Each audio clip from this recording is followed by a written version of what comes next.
Hello, my name is Logan and I'm your host, the Mighty Pirate. In today's episode, I will go over the events leading to the formation of the Star League. My sources for today's video is the Star League sourcebook and Sarna.net. Often, the mere mention of the Star League is enough to conjure ideas of noble white mechs marching in lockstep as trumpets blare in triumph, with men and women smarter, wiser, and more elegant than any that would dare wage war against them. Even when mentioning wars, everything is a heroic, tidy affair, further cementing in the narrative that it was a peaceful golden age spared these few minor uprisings. But as the Star League warriors basked in glory, while losers died politely out of sight, an astute student of history would note that these are mere fantasies, and more often a testament to the media's ability to distort and control public opinion than relay the facts. One of the most common misconceptions about the Star League is that Ian Cameron simply willed the Star League into being. Though it is true his legendary charisma and brilliance made him a visionary of his time, but the roots of the Star League trace all the way back to when the Star League was not a star empire, but just a single planet. Each nation had become a war zone, and the looming threat of all life ending by nuclear weapons was a mere key turn and a few flipped switches away. However, nuclear holocaust was not the fate of the Earth. The former United States and USSR were engaged in warfare against each other and battling on all fronts. The boiling point was reached in 2011, when an internal conflict resulted in the assassination of a key leader within the USSR. The resulting power struggle created violent infighting, with various countries revolting from the regime. But this uprising was losing momentum quickly. Fear of nuclear weapons getting into the other's hands quickly created two evenly matched regimes formed around this topic, with the fate of the world hanging in the balance. Forces from both sides were sent to the independent Latvian port of Riga. In the end, the area was liberated from the USSR. However, shortly afterwards, an all-out chemical attack led to the area's destruction. This sparked a second civil war within the USSR, more violent than the first, which ultimately led to the collapse of the USSR in 2014. As the United States was left as one of the strongest nations with the collapse of the USSR, the Prime Minister of the United Kingdom called for a new alliance of Western nations. The best minds in Europe and America met to formulate the rough draft for what would become the Western Alliance. Each member of the nation would be granted power dependent on a formula based on a nation's resource, industrial output, and potential for development. The arrangement was similar to the way that a conglomerate would organize its many divisions. Most nations saw it as an equitable way to combine the developed and underdeveloped economies.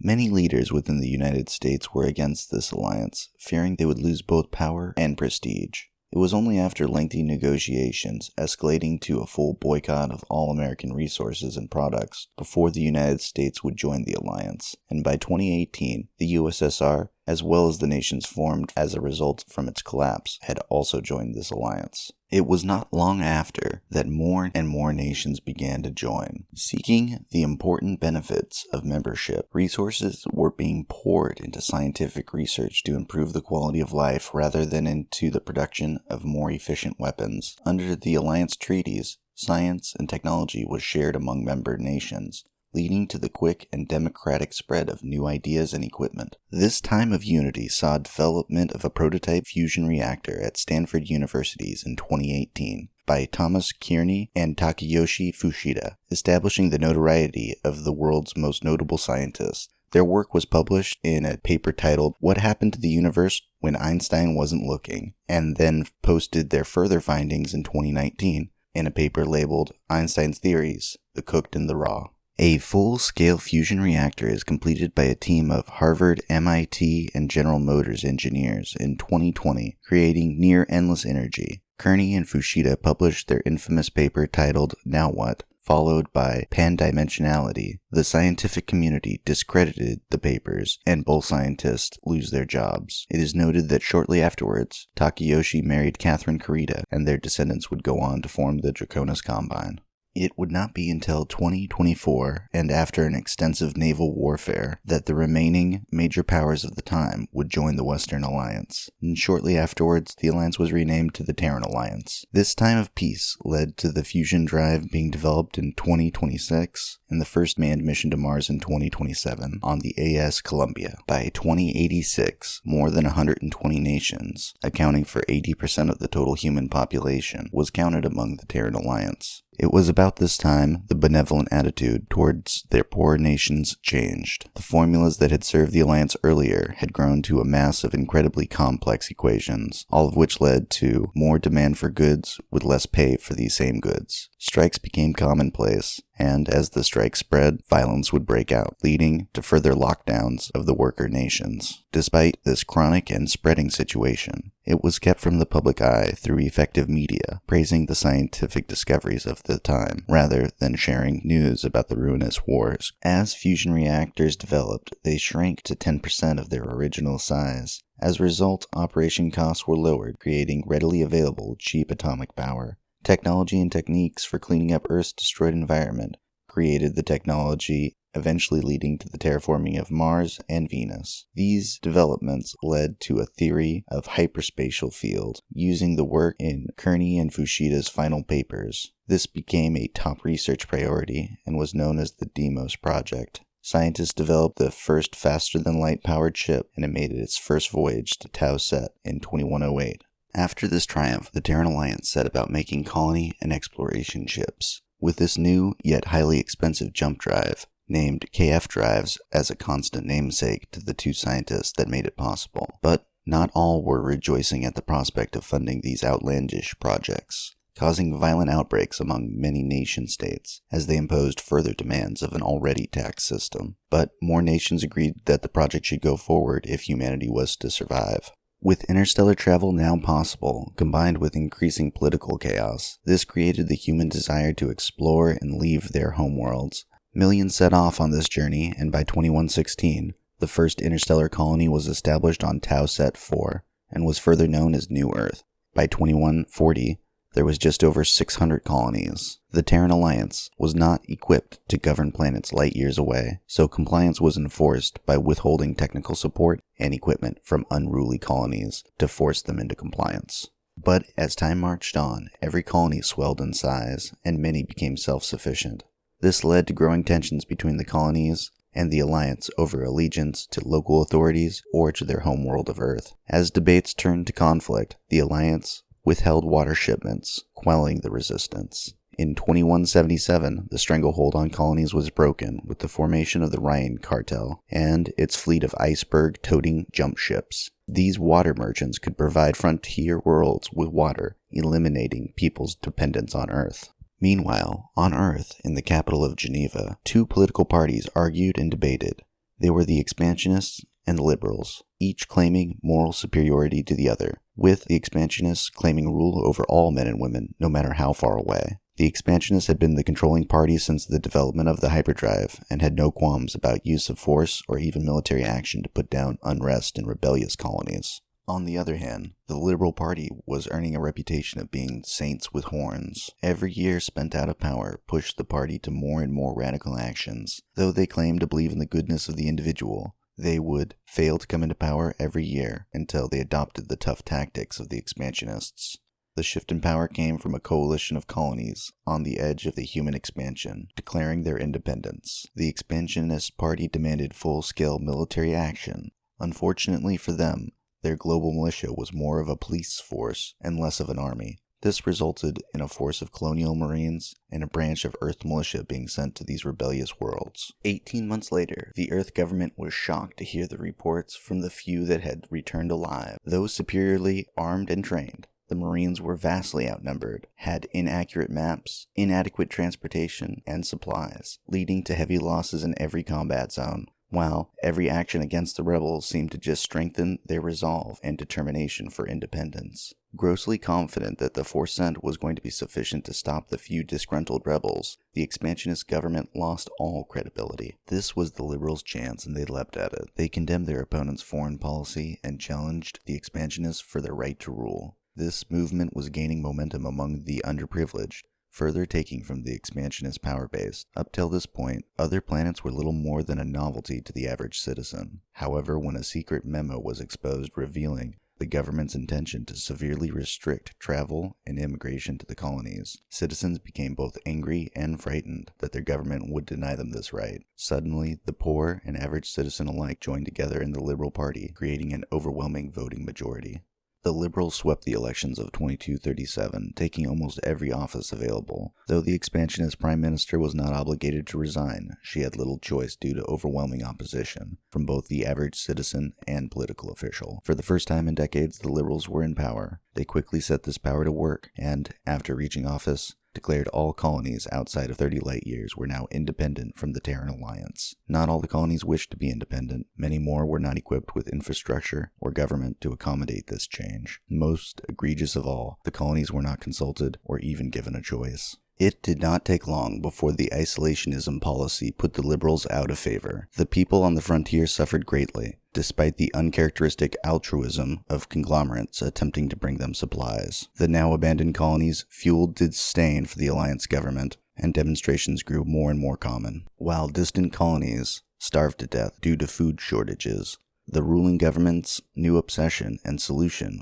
was turning Mars and Venus into space Edens. Serious taxes were implemented to pay for this. Violent rioting erupted after the demonstrations failed to cause change. Seeing the changing political tides, the expansionists fanned the flames of discontent and used the resulting political support to get into office. This revolving government would continue for the next 60 years. Eventually, people grew more apathetic. Decades of scandals and election tampering at every level of government grew to be commonplace. Even those patriotic citizens that did vote conceded that their votes counted for little. Indeed, the people's votes were bought and sold in the back room of Alliance Parliament. Virtually unbeholden to anyone but themselves, major officials of both parties became victims to acts of violence within even secure meetings and locations. The public had lost faith in its officials' ability to tend to the people and uphold order. This set off a huge flood of immigration from Earth and other crowded Alliance planets during the later half of the 23rd century. This mass movement made possible by an earlier liberal policy of open-door immigration. Millions of disgruntled citizens seized the opportunity to leave all of the chaos and misery of Earth behind them.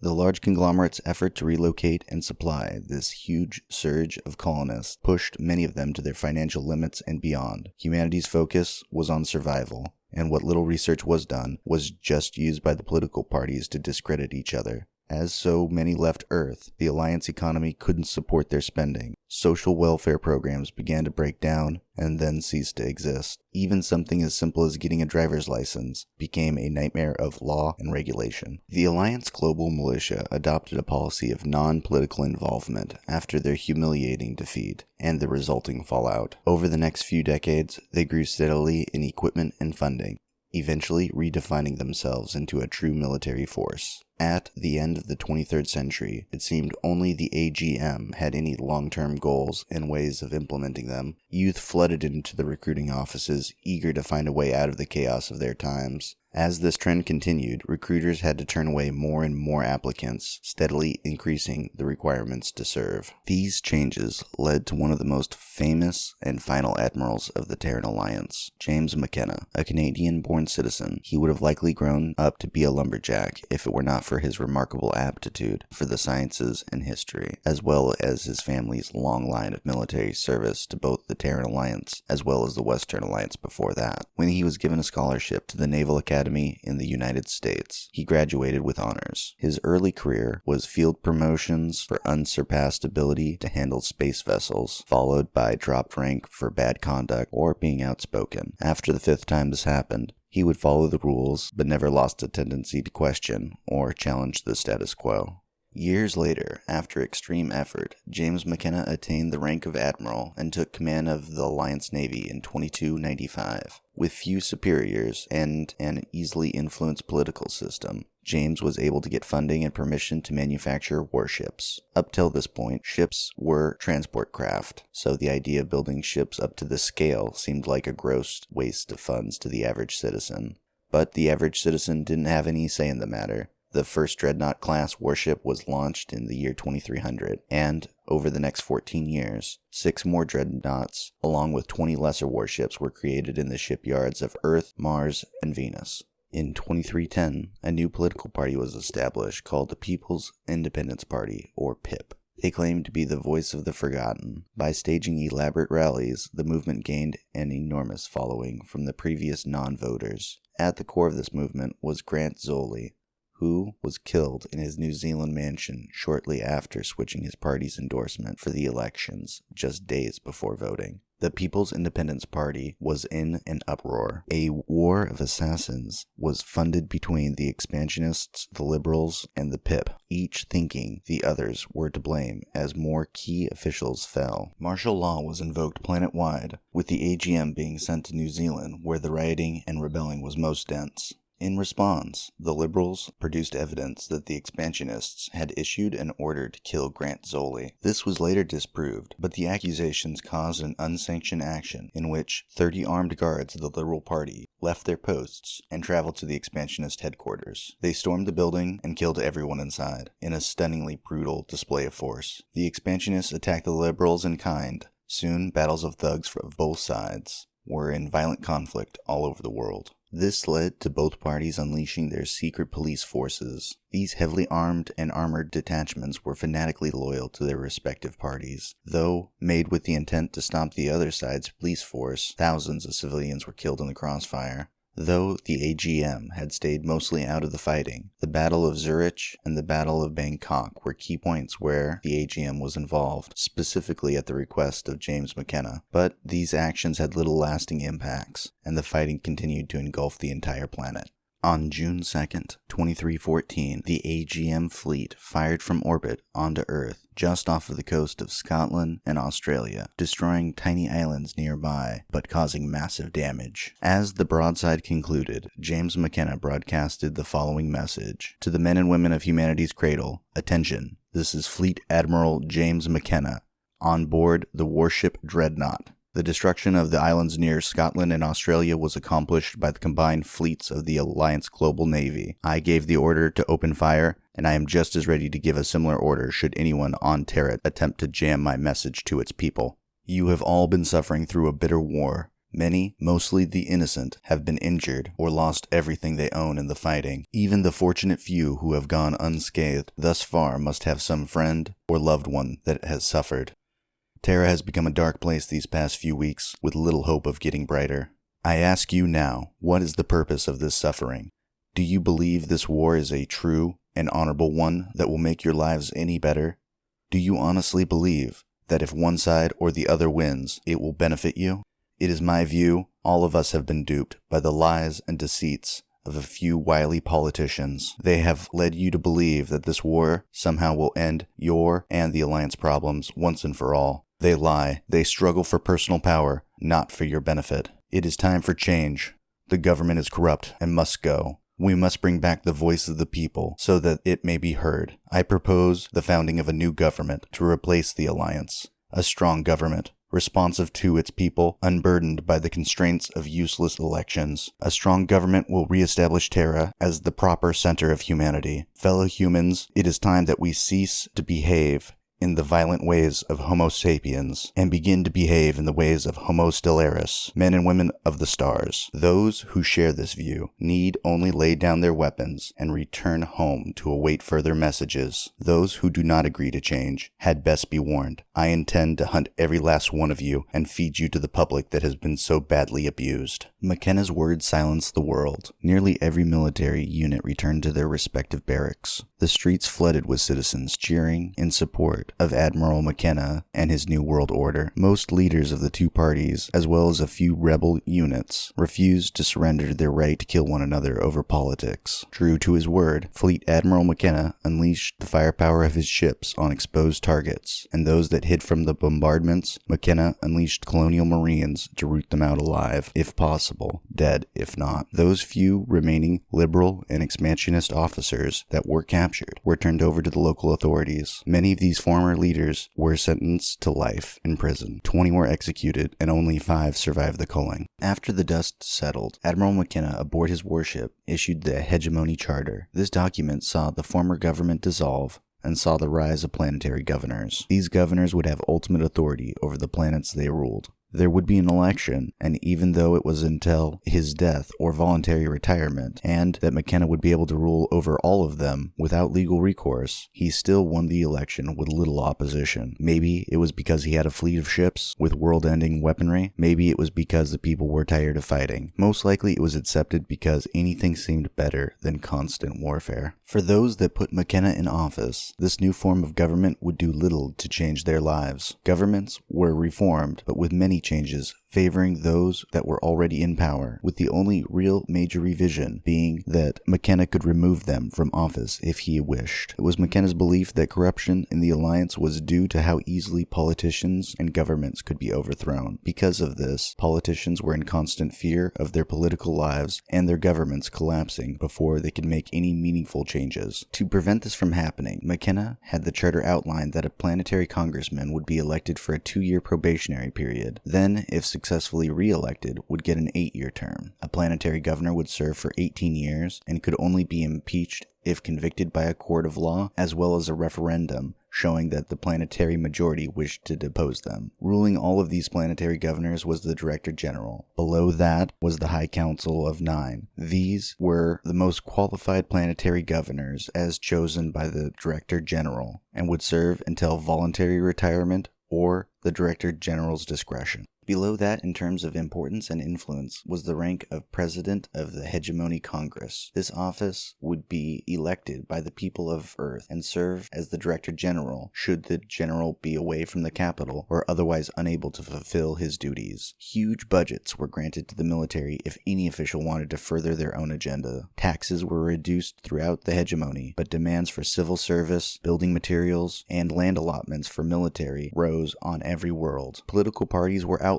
All electronic voting was replaced with paper ballots. By 2316, Director General McKenna set about reclaiming all the former Alliance worlds. Most joined willingly. Some took military intervention before they were willing to comply. After reclaiming all of the Alliance worlds, McKenna looked to the next ring of planets outside of the Alliance borders. An extensive propaganda campaign set in motion along with a huge influx of Terran goods. Though this help was accepted willingly, seldom few would join the Alliance. Seeing this as a threat to their independence, these remaining planets began to arm themselves and formed alliances to retain their sovereignty. As word of this got out to Earth, those very planets found out that McKenna would not take no for an answer. This will conclude part 1 of my Star League prehistory series. I hope you join me in my second part, Rise of the Camerons.